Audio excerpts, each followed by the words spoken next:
এখন উদ্বোধনী সঙ্গীত সমবেত মণ্ডপে শুরু হচ্ছে।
জানা।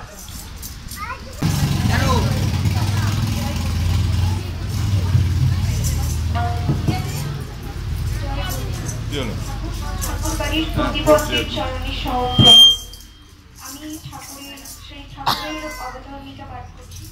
সে ছিল অনেক দিনের কথা, 3 যুগ হয়ে গেল, 1320 সাল। শ্রী ঠাকুরের বয়স তখন 24-25। যৌবনে জোয়ারে জীবন তার কানায় কানায় ভরা। উজ্জ্বল জীবনের উচ্ছ্বসিত প্রাচুর্যে তখন থেকেই তিনি মানুষকে স্বাস্থ্য দান করতেন, জীবন দান করতেন। ডাক্তারি করেন তিনি, ডাক্তারি তিনি চিরদিনই করতেন, এখনো করেন, শরীরে মনেরও।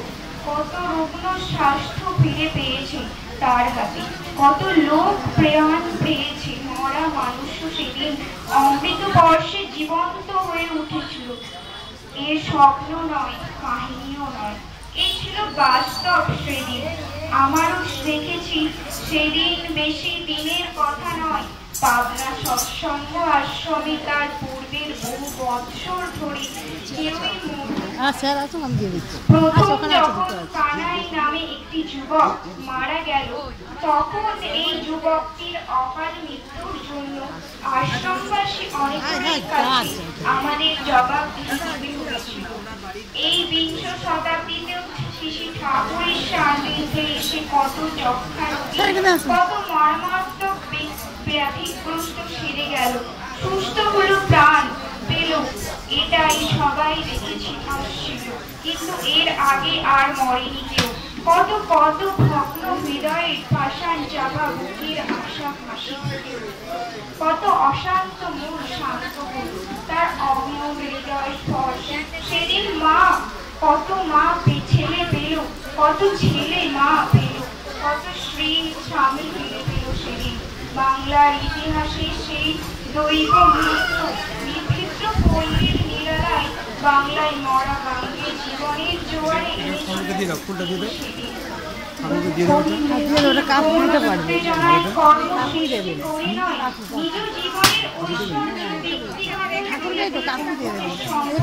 সবাইকে ব্যক্তিগতভাবে সুস্থ ষষ্ঠ উজ্জ্বল করে এক অলৌকিক স্মরণীয় আন্দোলন অমরার পরিবেশের মতো ফুটে উঠেছিল। এই মরধামে বাংলার পল্লী মায়ের হৃদয় স্পন্দন তিনি তার স্বতঃস্ফূর্ত জীবনের অপূর্ব সাধনায় সেখানে উল্টে গেছে। দৈবিক প্রতিভায়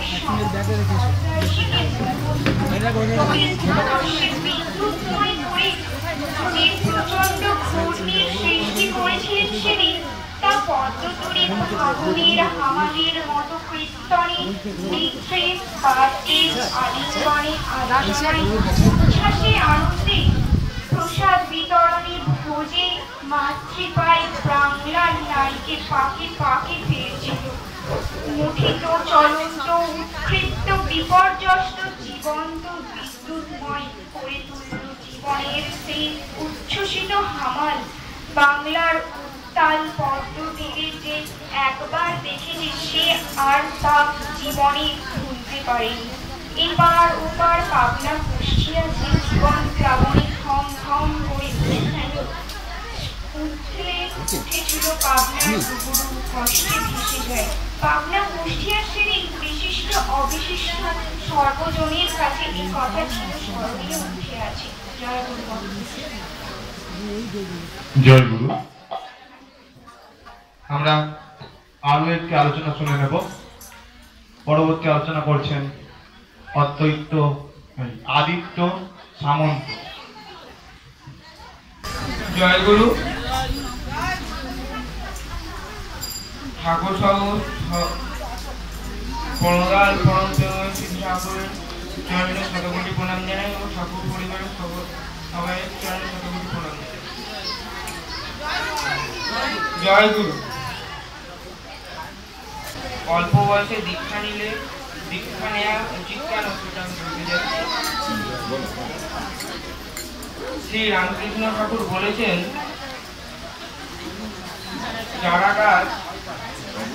চারা গাছকে বেড়া দিয়ে ছেড়ে রাখতে হয়, চারা গাছ বলতে আমি বুঝি যে ব্যক্তিত্ব যাদের বিকাশ হয়নি।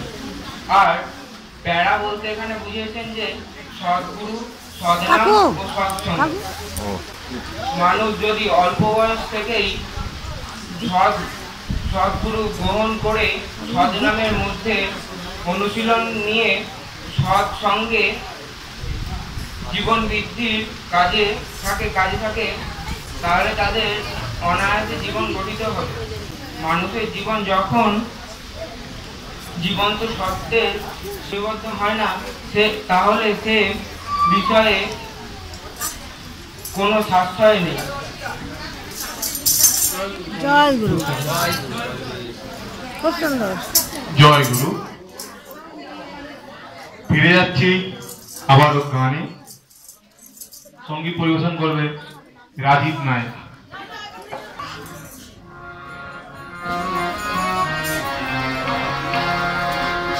दयाल हो, दयाल हो, दयाल हो, दयाल हो,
বাবা টাকা দিয়ে দেবো?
আমরা সাধারণত রিঅ্যাক্ট করি বা উত্তর দেয়।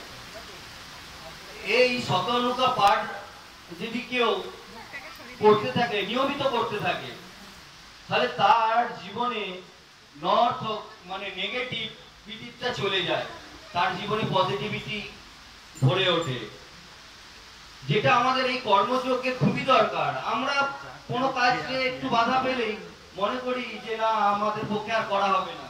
ঠিক আছে, আজ এই দুর্যোগের মধ্যে আমাদের এই ঠাকুরের জন্মদিনে এই মহা উৎসব যে নির্বিঘ্নে বা যেভাবে পালিত হচ্ছে, এটা ঠাকুরের কিন্তু সেই শতানুকা পাঠেরই একটা অংশের মধ্যে থেকে চলে এসেছে। তো আমি সেই জন্যই বলবো, যারা দীক্ষা নিয়েছেন বা দীক্ষা নেননি, তারা দীক্ষা নিন, ঠাকুরের শতানুকা পাঠের পর ইষ্টভীতি মন্ত্র সঠিকভাবে করুন। উষানিশা মন্ত্র সাধনের কথা বলি। ঠাকুর উষানিশাই মন্ত্র সাধন কেন করতে বলেছেন? উষানিশায় রে রশ্মি এই সময় পৃথিবীতে থাকে, আর এই রে রশ্মি মানুষকে পজিটিভ এনার্জি দেয়, তাই ঠাকুর উষানিশাই মন্ত্র সাধনের কথা বলেছেন। আরেকটা জিনিস, দীক্ষা নিলে আমাদেরকে ধ্যান করতে হয়। তো এই ওয়ার্ল্ড ইউনাইটেড বা 1944 সালে, তার আগে পর্যন্ত ধ্যান ইষ্টকে সংকল্প করে বা মনন করে করা হতো। কিন্তু পিসি ঠাকুর বললেন, পিসি সরকার একবার দেওঘর আশ্রমে এসেছিলেন, তো উনি এই মনসংযোগকে এটা বলে আমি শেষ করছি। মনসংযোগকে কেন্দ্রীভূত করার জন্য চক্রের কথা ঠাকুরকে বলেছিলেন, যে এইভাবে চক্র গঠনে মনসংযোগ সংগঠিত হয়।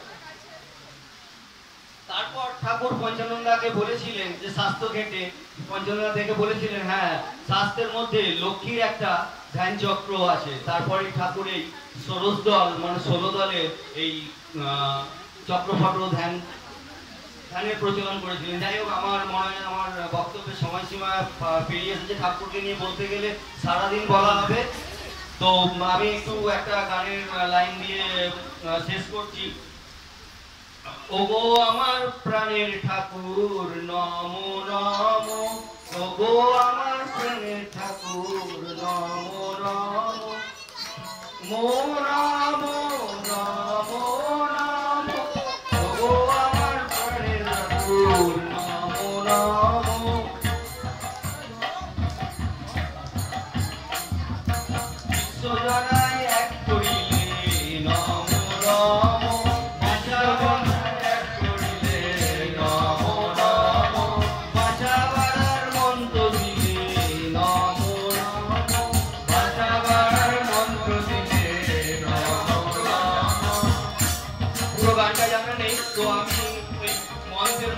বা দীক্ষা প্রচলনের মাধ্যমে এই যুব সমাজকে আহ্বান করছি, এই যুবক তোমরা সবাই দলে দলে আসো, শ্রী ঠাকুরের চরণাশ্রিত হয়ে সদ্দীক্ষায় মন্ত্র নাও এবং এই মন্ত্র সাধনের মাধ্যমে ও সঠিক ইষ্টভীতির মাধ্যমে জীবন গড়ে তোলো। এছাড়া আর দ্বিতীয় পথ নেই। এই বলে আমি আমার বক্তব্য শেষ করছি।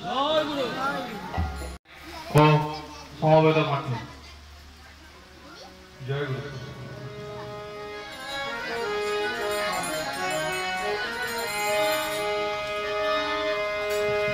শুনো শুনো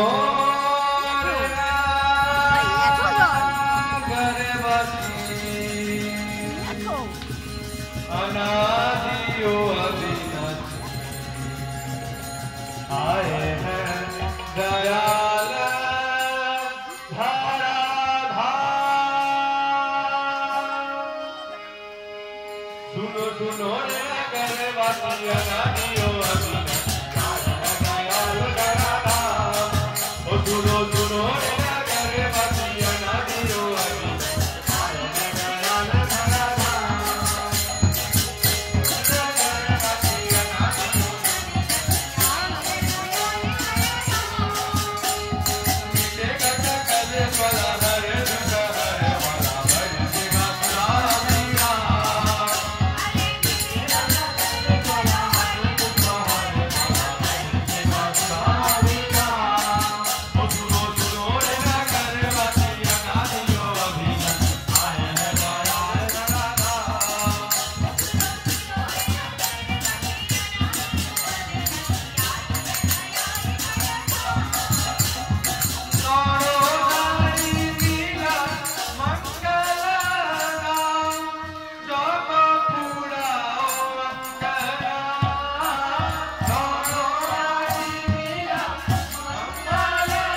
জয়গুরু। পরবর্তী আলোচনা করবে সনাতন মন্ডল।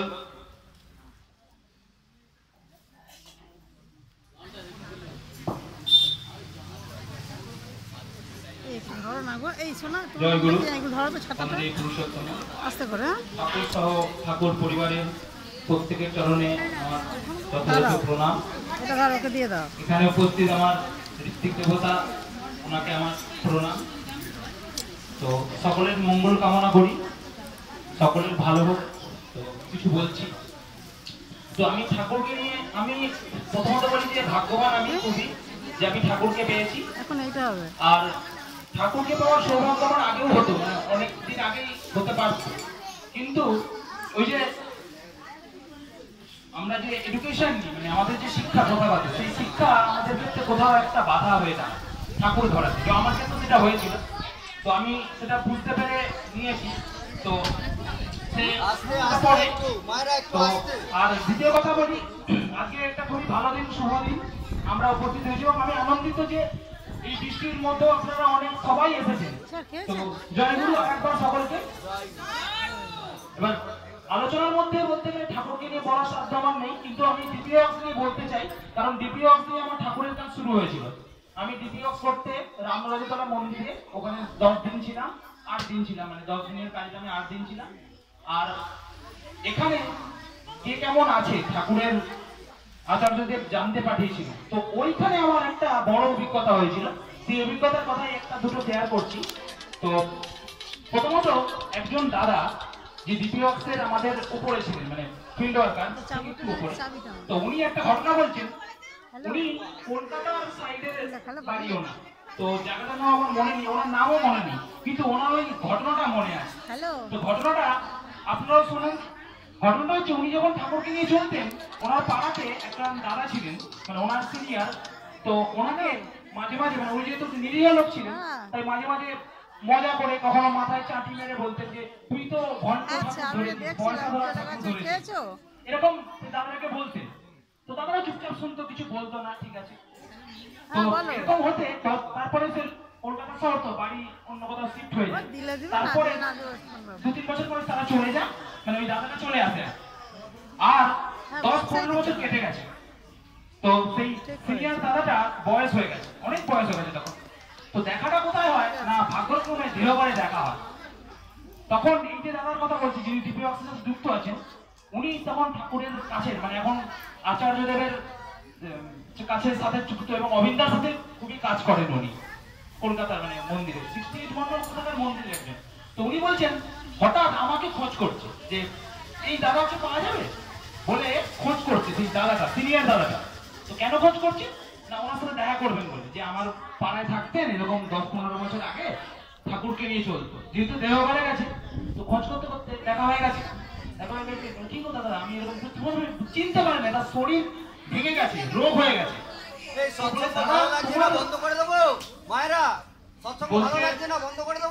তখন দাদা জিজ্ঞেস করছেন যে আচ্ছা আচ্ছা, বুঝতে তো পারছি, তোমাকে চিনতে পারছি, কিন্তু তোমার জিজ্ঞাসা হলো কি করে? তখন সে দাদা বলছেন, বলে মানে ছোট কথা করেই বলছে, বলে ভাই ঠাকুরকে ধরেছি বলে আমাকে এই শরীরটা দেখতে পাচ্ছি, নইলে এটাও থাকতো না।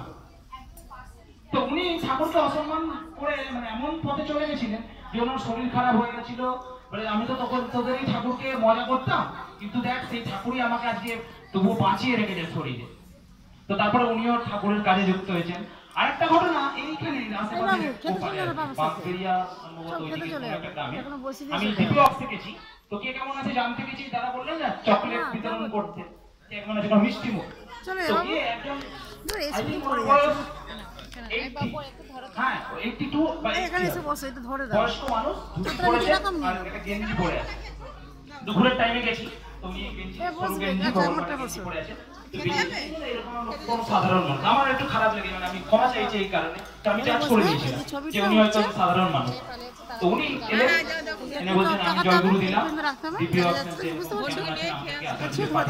সাতান্নতম জন্মদিবসে কেমন আছেন জানার জন্য। আপনি কেমন আছেন?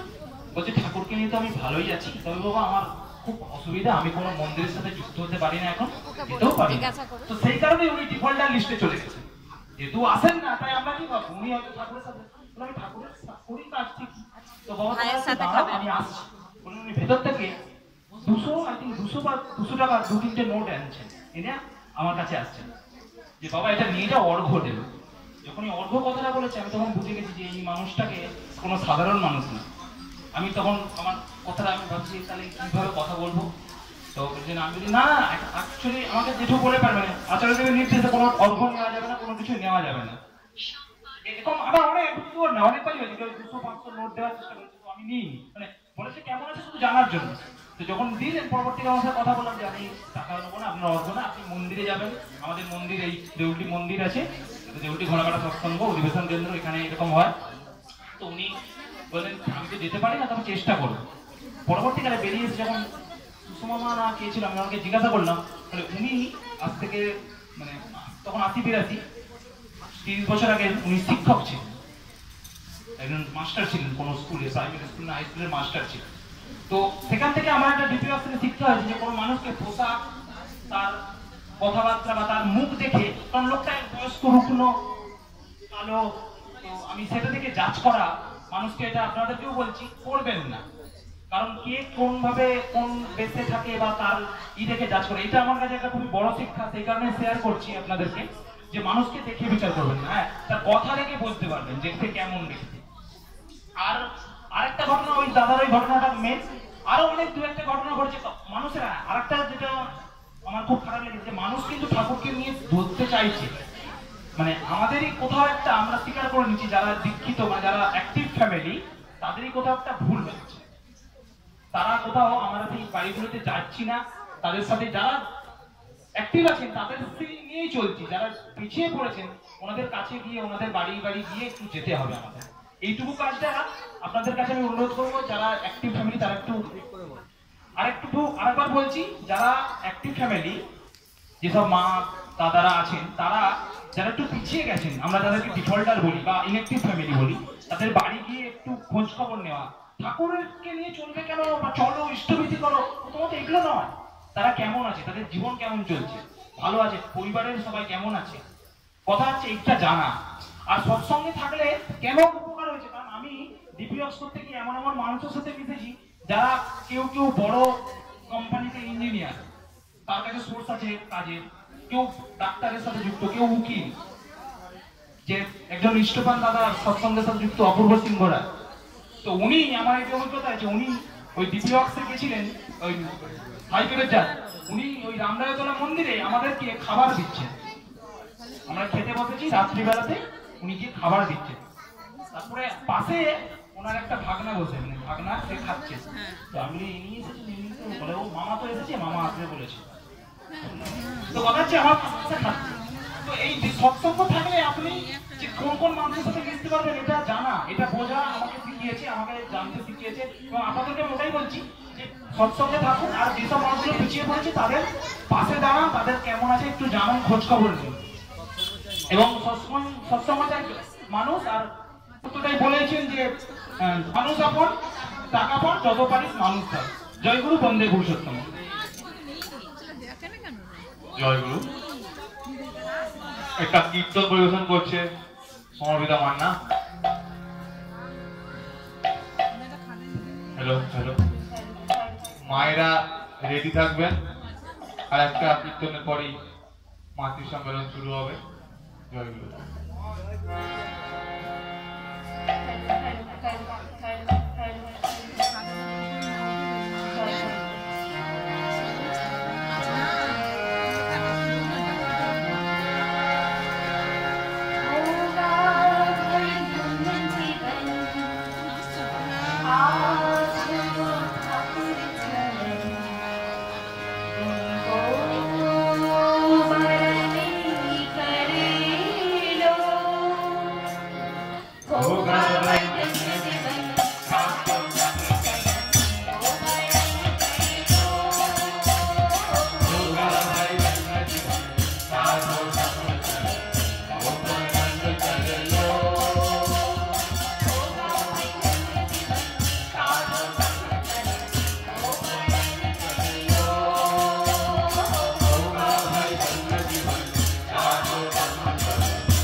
শেষ কীর্তন দিয়ে আমাদের যুব সৎসঙ্গ এখানে সমাপ্ত হবে।